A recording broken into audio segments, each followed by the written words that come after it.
ये कहानी है एक आदमी और उसकी 3 बेटियों की है। उसकी बीवी कुछ साल पहले वफात पा चुकी थी। उसकी तीनों बेटियां बहुत खूबसूरत थीं, मगर सबसे छोटी बेटी अपनी बहनों में सबसे ज्यादा समझदार थी। उसका नाम ज़ैनब था। करमदीन अपनी तीनों बेटियों से बहुत प्यार करता था। उसने कभी अपनी बेटियों को मां की कमी महसूस नहीं होने दी। वह अपनी बेटियों की हर ख्वाहिश पूरी करता था।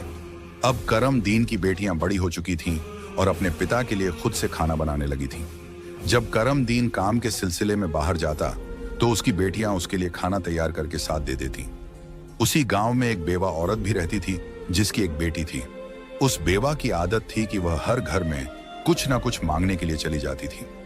जब करमदीन की बेटियां अपने पिता के लिए खाना बनाती तो वह औरत अक्सर उसी समय उनके घर आग मांगने के लिए आ जाती। लेकिन करमदीन की सबसे छोटी बेटी ज़ैनब को वह बेवा औरत बिल्कुल भी अच्छी नहीं लगती थी।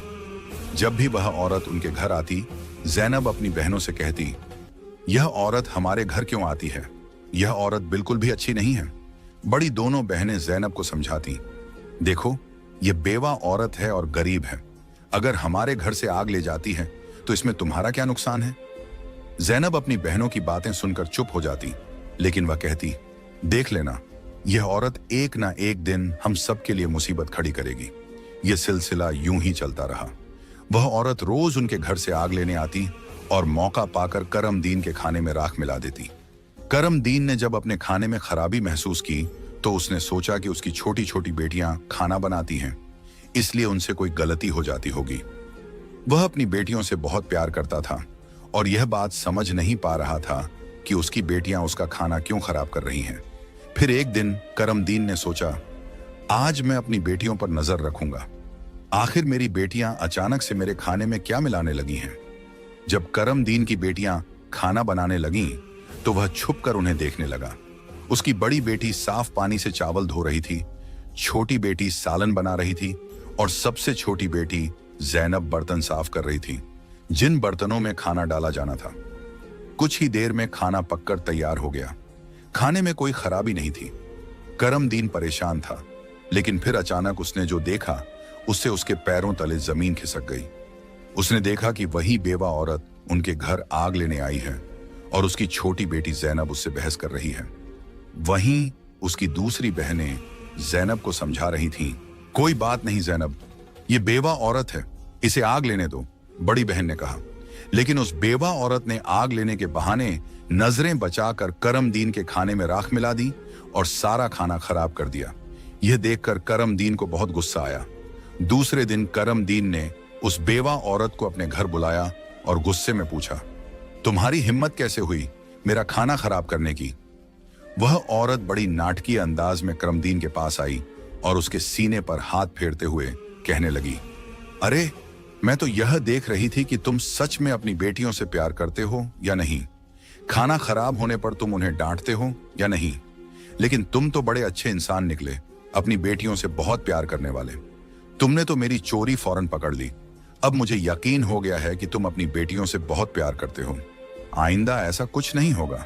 करमदीन उसकी बातों और उसके नाटक पर यकीन करने लगा, क्योंकि वह बेवा औरत खूबसूरत थी। करमदीन उसके व्यवहार से प्रभावित होकर कुछ भी कहने की बजाय उसे अपनी पत्नी बनाने का फैसला कर बैठा। कुछ ही दिनों में उसने अपनी बेटियों की इजाजत के बिना उस बेवा औरत से शादी कर ली और उसे अपने घर ले आया।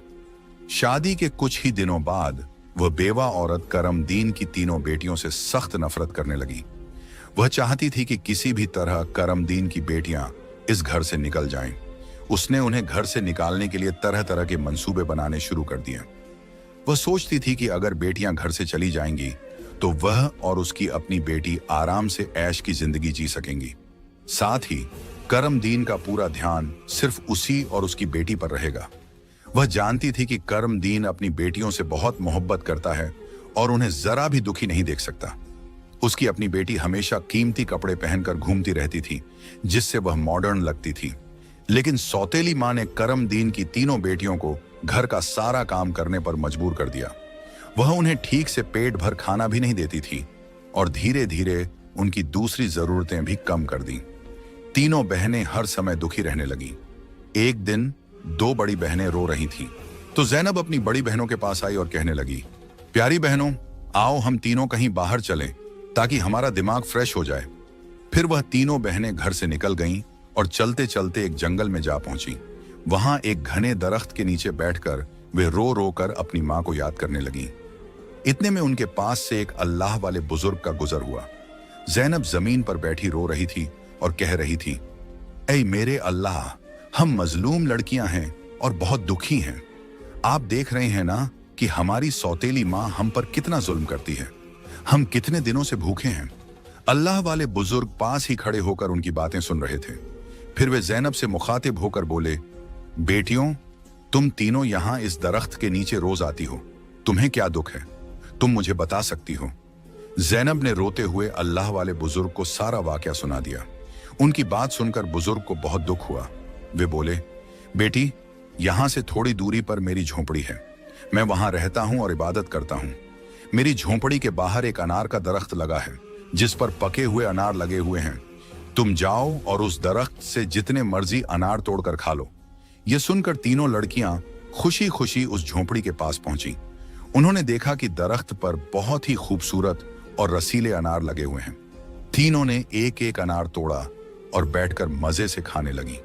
जब उनका पेट भर गया तो उन्होंने बुजुर्ग का शुक्रिया अदा किया और घर वापस आ गईं। इसके बाद जब उनकी सौतेली माँ उन्हें खाना नहीं देती तो वे रोज जंगल जाती और उन अनारों को खाकर अपना पेट भर लेती। धीरे धीरे उन्होंने अपनी माँ का दिया हुआ खाना बिल्कुल छोड़ दिया। अब उनकी सौतेली माँ सोचने लगी, मैं इन लड़कियों को खाने को कुछ नहीं देती। मैं इनसे इतना काम करवाती हूँ, उन्हें जलील करती हूँ, फिर भी इनके चेहरे पर एक अजीब सी चमक है। इनमें से कोई बीमार भी नहीं पड़ती, बल्कि इनकी खूबसूरती बढ़ती जा रही है। और मेरी बेटी, जिसे मैं इतना अच्छा खाना देती हूँ, वह उनके आगे बदसूरत लगती है।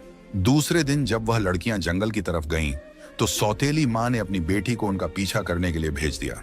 जब तीनों लड़कियां अनार तोड़कर खा रही थीं, तो जैनब ने अपनी सौतेली बहन को देख लिया। उसने बाकी बहनों से कहा, यह लड़की हमारा पीछा कर रही है, मैं इसे यहां से भगा देती हूं। फिर जैनब ने अपने हाथ में पकड़ा अनार छुपा लिया और बोली, अगर यह सब कुछ अपनी मां को बता देगी तो यह हमारे लिए परेशानी का कारण बन सकती है। लेकिन जैनब की दूसरी बहनें बोली, जैनब, तुम कैसी बातें कर रही हो? यह बेचारी बेकसूर है। जैनब की बड़ी बहनें बोली, हमारी सौतेली मां तंग करती हैं, यह तो हमें कुछ नहीं कहती। इसके बाद तीनों बहनों ने अपनी सौतेली बहन को पास बिठाया और उसे एक अनार पकड़ा दिया। लेकिन सौतेली बहन ने अनार नहीं खाया और जल्दी से अपनी मां के पास जाकर कहने लगी, मां, वे लड़कियां भूखी नहीं रहती, वे तो जंगल में एक दरख्त से अनार तोड़कर खा लेती हैं। उसी दरख्त के पास एक बुजुर्ग भी इबादत कर रहे थे और उन्होंने भी उन्हें रोकने की कोशिश नहीं की। यह सुनकर सौतेली मां को बहुत गुस्सा आया। वह सोचने लगी, मैं इन लड़कियों को अनार खाने से कैसे रोकूं? पूरा दिन वह गुस्से में ही रही। जब शाम को करमदीन काम से घर वापस आया तो उसने अपनी बीवी को परेशान देखा। वह बोला, तुम्हें क्या परेशानी है? क्यों इतनी उदास बैठी हो? वह कहने लगी, मेरे सिर में बहुत तेज दर्द है और यह किसी दवा से ठीक नहीं होगा। करमदीन ने पूछा, तो फिर कैसे ठीक होगा? वह तुरंत बोली, जंगल में एक अनार का दरख्त है जिस पर लाल लाल अनार लगे हैं। अगर तुम उस दरख्त को जड़ से कटवा दो और उसकी जड़ें उबालकर दवा बना लो और मेरे माथे पर लगाओ तो मेरा सिर दर्द ठीक हो सकता है। करमदीन ने कहा, बस इतनी सी बात। फिर उसने कुछ आदमियों को बुलाया और उन्हें पैसे देकर कहा, जंगल में एक अनार का दरख्त है, तुम लोग उसे जड़ से उखाड़ फेंको और उसकी जड़ें मुझे लाकर दो। कुछ ही घंटों में वे आदमी उस दरख्त को जड़ से उखाड़कर उसकी जड़ें करमदीन के पास ले आए। करमदीन ने जल्दी से आग जलाई और उन जड़ों से दवा बनाकर अपनी बीवी के माथे पर मलने लगा।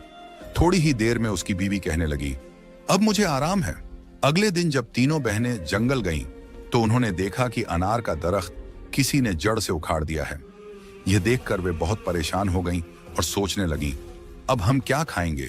तभी वे तीनों लड़कियां वहीं बैठकर रोने लगी। उनके रोने की आवाज सुनकर अल्लाह वाले बुजुर्ग अपनी झोंपड़ी से बाहर आए। वे समझ गए कि लड़कियां क्यों रो रही हैं। वे बोले, इसमें रोने की क्या बात है? अल्लाह तुम्हें इससे भी बेहतर कुछ देगा।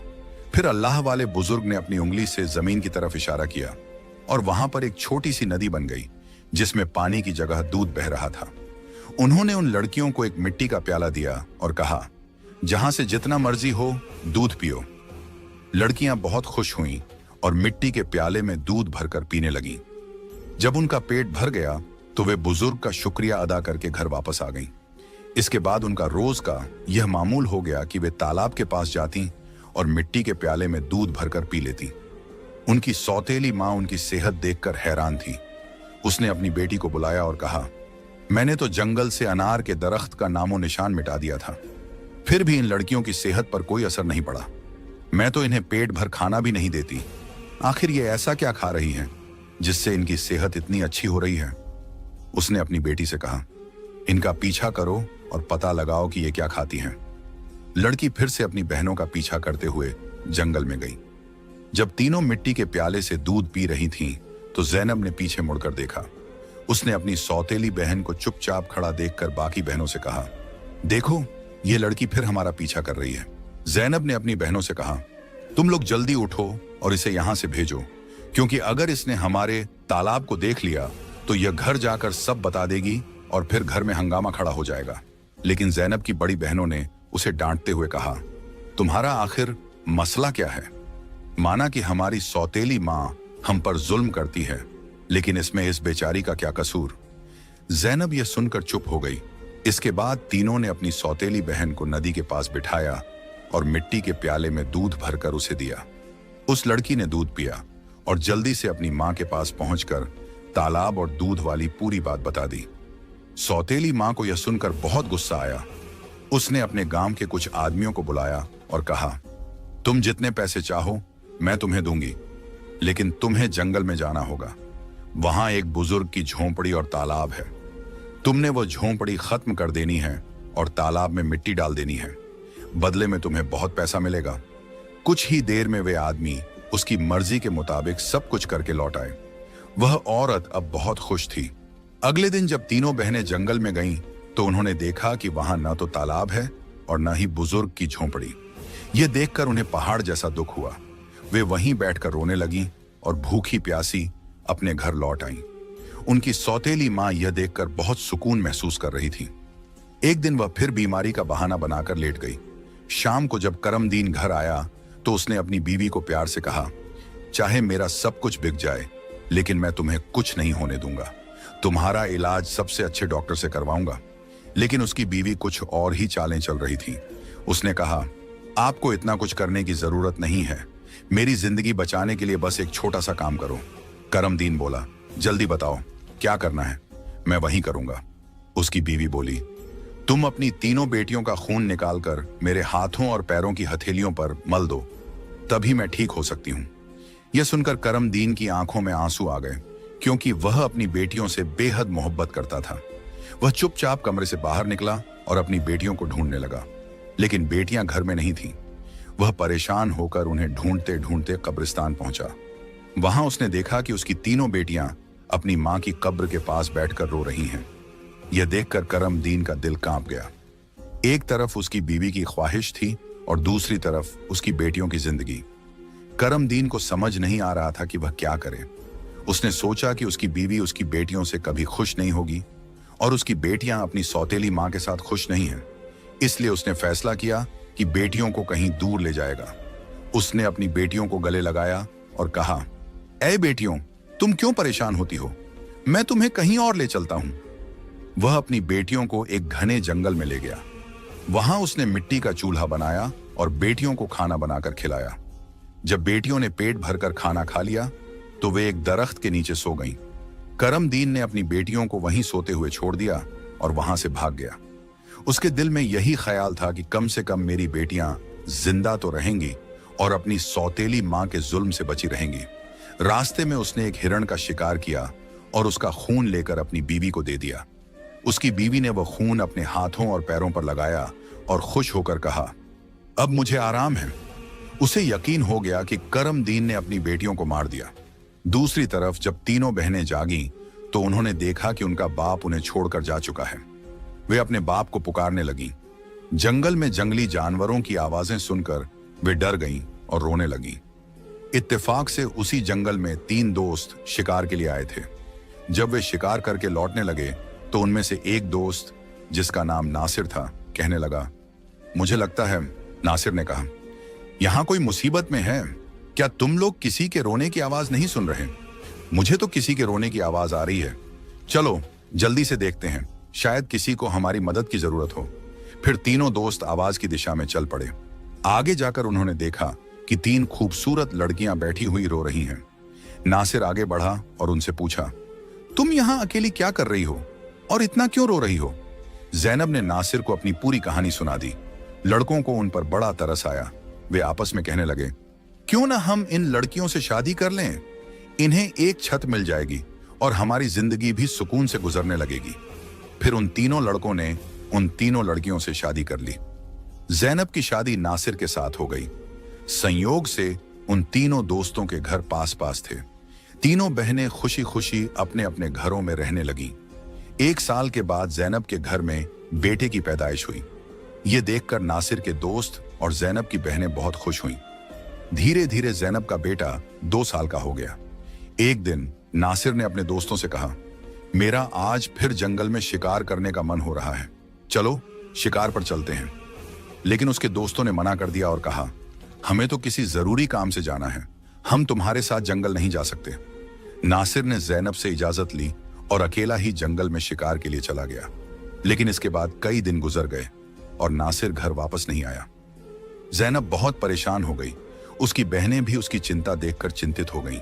जैनब के जीजा नासिर के दोस्त ने उसे तसल्ली देते हुए कहा, तुम फिक्र मत करो, हम नासिर को ढूंढकर जरूर वापस लाएंगे। लेकिन करनी खुदा की यह हुई कि नासिर के दोस्त भी उसे ढूंढने जंगल गए, लेकिन वे भी वापस नहीं लौटे। उन तीनों बहनों पर एक बार फिर से गम का पहाड़ टूट पड़ा। एक दिन जैनब अपने बेटे को सुला रही थी कि दरवाजे पर दस्तक हुई। उसने जल्दी से जाकर दरवाजा खोला तो क्या देखती है कि एक बुजुर्ग फकीर जिसने हरे रंग के कपड़े पहने हुए थे दरवाजे पर खड़ा है। जैनब उसे देखकर बोली, बाबा, मेरा शौहर घर पर नहीं है, मैं आपको घर में आने की इजाजत नहीं दे सकती। जब मेरा शौहर आएगा तब आप आ जाना। उस पर फकीर बोला, बेटी, मुझे बहुत भूख लगी है, किसी भूखे को खाना खिलाने में क्या हर्ज है। जैनब ने मजबूरी में उस फकीर को घर में बुला लिया और उसके लिए खाना बनाने लगी। लेकिन वह जादूगर फकीर बुरी नजरों से जैनब को देखता रहा। फिर वह जादूगर उठकर जैनब के करीब आया और बोला, सुनो लड़की, तुम मुझे बहुत अच्छी लगती हो, अपने बेटे को छोड़ दो और मुझसे शादी कर लो। जैनब डर के मारे कांपने लगी और बोली, बाबा, आप कैसी बातें कर रहे हैं? मैं शादीशुदा हूं और एक बच्चे की मां हूं। आपकी हिम्मत कैसे हुई ऐसा कहने की? यह सुनकर जादूगर फकीर को गुस्सा आ गया। उसने अपने जादू से जैनब को कुतिया बना दिया और उसके गले में रस्सी डालकर खींचते हुए ले जाने लगा। इधर जैनब का बेटा जोर जोर से रो रहा था। जैनब की बहनों ने जब उसके बेटे के रोने की आवाज सुनी तो वे भागती हुई उसके घर आईं। उन्होंने जल्दी से जैनब के बेटे को गले लगाया और अपनी बहन को घर में ढूंढने लगी। लेकिन उन्हें जैनब कहीं नजर नहीं आई। उनकी सौतेली मां के बाद अब जैनब भी गायब हो चुकी थी। वक्त इसी तरह गुजरता रहा। अब जैनब को गुम हुए भी 14 साल का लंबा वक्त गुजर चुका था। इस दौरान जैनब का बेटा जवान हो चुका था। उसे उसकी दोनों खालाओं ने मिलकर पाला था। एक दिन जैनब की खालाओं ने उसे उसकी मां के बारे में सारी सच्चाई बताई। यह सुनकर वह बहुत परेशान हो गया और बोला, खाला, आज मैं अपने माँ बाप को जरूर ढूंढने जाऊंगा। उसकी खालाओं ने उसे समझाते हुए कहा, बेटा, जो होना था वह हो चुका, जिन्हें जाना था वे चले गए। अब हम तुम्हें नहीं खोना चाहती। हमारे शौहर भी जंगल गए थे और वे भी कभी वापस नहीं आए। अगर तुम भी चले गए तो हम किसके सहारे जीएंगी? लेकिन लड़के ने कहा, खाला, आप फिक्र मत कीजिए, मैं अपने बाप और बाकी सबको ढूंढकर वापस जरूर लाऊंगा। फिर वह लड़का जंगल की तरफ निकल पड़ा। कई दिनों तक जंगल में इधर उधर भटकता रहा, लेकिन उसे कुछ समझ नहीं आया कि वह अपने माँ बाप को कहाँ ढूंढे। इसी तरह तलाश करते करते वह एक ऐसे इलाके में पहुंचा जो पूरी तरह पत्थरों का इलाका था। वहां उसने पत्थर की इमारतें देखी और एक खूबसूरत छोटा सा पत्थर का घर देखा। वह गौर से उस घर को देख रहा था कि तभी उस घर से एक बुजुर्ग बाहर आए और बोले, बेटा, तुम यहां नए लगते हो, तुम्हें इस खतरनाक इलाके में आने की क्या जरूरत थी? लड़के ने जवाब दिया, बाबा जी, मैं अपने माँ बाप और ताया जी को ढूंढने के लिए यहां आया हूं। मेरी माँ को एक जादूगर ने कुतिया बनाकर अपने साथ ले गया था। अल्लाह वाले बुजुर्ग बोले, बेटा, यह इलाका एक बहुत बड़े जादूगर का है। वह बहुत ताकतवर है। जो भी उससे पंगा लेता है या उसे बेइज्जत करता है, वह उसे पत्थर का बना देता है। ये जो तुम अपने इर्द गिर्द पत्थर देख रहे हो, ये भी कभी इंसान थे। जादूगर ने इन्हें पत्थर बना दिया। कुछ साल पहले यहाँ एक नौजवान आया था। उसके बाद उसके पीछे 2 और नौजवान आए। जादूगर ने उन्हें पेड़ और पत्थर में बदल दिया और उसने एक नेक पाकीज़ा लड़की को भी 12 साल से कैद करके रखा है। वह जादूगर उस लड़की से शादी करना चाहता है, लेकिन वह लड़की किसी भी तरह मान नहीं रही। बुजुर्ग की बातें सुनकर लड़का सोचने लगा, यकीनन यह लड़की मेरी माँ है और ये लोग मेरे ही परिवार के लोग हैं। आखिरकार मैंने अपनों को ढूंढ ही लिया। इसके बाद लड़के ने बुजुर्ग को अपनी सारी कहानी बताई और कहा, बाबा जी, आप मेरी मदद करें। इन लाचार लोगों को बचाने का कोई तरीका बताएं। बुजुर्ग, जिनकी झोंपड़ी को कभी जैनब की सौतेली मां ने जला दिया था, मुस्कुराए और बोले, बेटा, अल्लाह हमेशा नेक दिल वालों की मदद करता है। तुम्हें हिम्मत नहीं हारनी चाहिए। अल्लाह वाले बुजुर्ग मजबूरन इस खतरनाक इलाके में आकर रहने लगे। उन्होंने लड़के से वादा किया, मैं तुम्हारा साथ जरूर दूंगा। बुजुर्ग सोचने लगे, क्या पता इस लड़के की मां को छुड़वाने से बाकी कैदियों को भी जादूगर की कैद से आजादी मिल जाए। बुजुर्ग ने बाकी गांव वालों को बताया, यह मेरा पोता है जो दूसरे गांव से मुझसे मिलने आया है। जब जादूगर को शक हुआ कि गांव में कोई नया लड़का आया है, तो वह तुरंत अल्लाह वाले बुजुर्ग के पास पहुंचा और पूछने लगा, यह कौन है? बुजुर्ग ने जवाब दिया, यह मेरा पोता है। इस तरह जादूगर और लड़के की मुलाकात हुई। लड़का अपनी पहचान छुपाकर जादूगर से मिलने लगा। जादूगर ने लड़के को देखकर कहा, तुम बहुत समझदार लगते हो और अपने दादा की तरह नेक और मासूम हो। कल तुम मेरा एक काम करोगे। मैं तुम्हें एक इमारत में भेजूंगा जहां एक लड़की को मेरा पैगाम देना है। मैं उससे शादी करना चाहता हूं। लड़का समझ गया कि वह अपनी मां से मिलने जा रहा है। वह बहुत खुश हुआ और सोचने लगा कि वह अपनी मां के लिए फूल ले जाएगा। उसने योजना बनाई कि वक्त आने पर वह अपनी मां को पहचानने के लिए अपनी पहचान जाहिर करेगा। जैनब की शादी के वक्त नासिर ने उसे एक अंगूठी दी थी जिस पर उसका नाम लिखा हुआ था। बाद में जैनब ने वह अंगूठी अपने बेटे को पहना दी थी। सालों बाद वह अंगूठी बढ़ाकर दोबारा बनाई गई और लड़के ने अब भी वही अंगूठी पहनी हुई थी। अल्लाह वाले बुजुर्ग ने लड़के से कहा, अपनी अंगूठी को फूलों के गुलदस्ते में छुपा दो। जब तुम्हारी मां इसे देखेगी तो वह तुरंत तुम्हें पहचान लेगी। लेकिन यह काम आसान नहीं होगा। जादूगर ने जैनब की निगरानी के लिए एक चौकीदार तैनात कर रखा है जो हर वक्त सख्ती से नजर रखता है। जादूगर अल्लाह वाले बुजुर्ग की बहुत इज्जत करता था और उनके पोते को नेक समझता था। उसने लड़के को गुलदस्ता देकर रोजाना जैनब के पास भेजना शुरू कर दिया। लड़के की कम उम्र महज 14 साल की वजह से जादूगर को उस पर कोई शक नहीं हुआ। जैनब को एक कमरे में कैद करके रखा गया था जहां किसी मर्द को जाने की इजाजत नहीं थी। लड़का रोजाना गुलदस्ता लेकर जैनब के पास जाता और वहां जादूगर की एक दासी हमेशा जैनब के साथ रहती।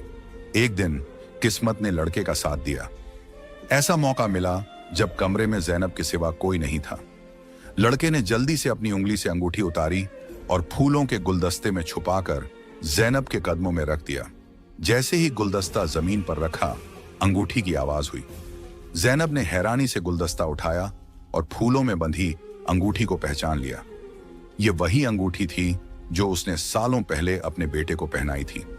जैनब की नजरें फौरन गुलदस्ता लाने वाले लड़के की तरफ उठी। दोनों की नजरें मिलते ही हकीकत साफ हो गई। जादूगर ने जैनब को कैद कर रखा था, लेकिन उसका बेटा अपनी मां को आजाद कराने का मंसूबा बनाने लगा। जैनब ने जादूगर से शादी की रजामंदी जताई और उसकी ताकत का राज मालूम किया। जादूगर ने बताया कि उसकी जान एक तोते में है जो एक पिंजरे में बंद है और एक घने जंगल के दरख्त के नीचे सख्त पहरे में रखा गया है। जैनब ने यह राज अपने बेटे को बताया, लेकिन उसे खतरे से बचाने के लिए जाने से मना किया। फिर भी बेटे ने अपनी मां को यकीन दिलाया कि वह कामयाब होकर लौटेगा। कई दिनों की मशक्कत के बाद वह जंगल में पहुंचा। एक मौका देखकर उसने तोते को पिंजरे से निकाल लिया और जादूगर की इमारत तक वापस ले आया। जादूगर उसे देखकर तोते की वापसी की भीख मांगने लगा। लड़के ने चालाकी से जादूगर से सभी कैदियों को आजाद करवाया। इसके बाद उसने तोते के पंख खींचे, जिससे जादूगर की ताकत खत्म हो गई। अंत में उसने तोते की गर्दन मरोड़ दी, जिससे जादूगर मर गया। लड़के ने अपनी मां जैनब, पिता नासिर और बाकी सभी कैदियों को आजाद कराया। फिर वह सब अल्लाह वाले बुजुर्ग के पास पहुंचे।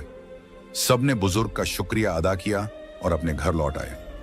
जैनब की बहनें अपने शौहर से मिलकर बहुत खुश हुईं, जो जादूगर की कैद में सालों तक रहे थे। उनके पिता, जो अपनी बेटियों को खोने के गम में डूबे थे, उन्हें सही सलामत देखकर खुशी से रोने लगे। उन्होंने बेटियों से माफी मांगी और बताया कि उनकी बीवी की साजिशों की वजह से यह सब हुआ। बेटियों ने अपने पिता को तसल्ली दी और कहा, हम अपनी जिंदगियों से खुश हैं। उनके पिता ने बताया कि उनकी सौतेली मां, जो उन पर जुल्म करती थी, एक गंदी बीमारी का शिकार होकर इस दुनिया से चली गई। इसके बाद सब ने खुशी और सुकून के साथ अपनी जिंदगी गुजारनी शुरू की।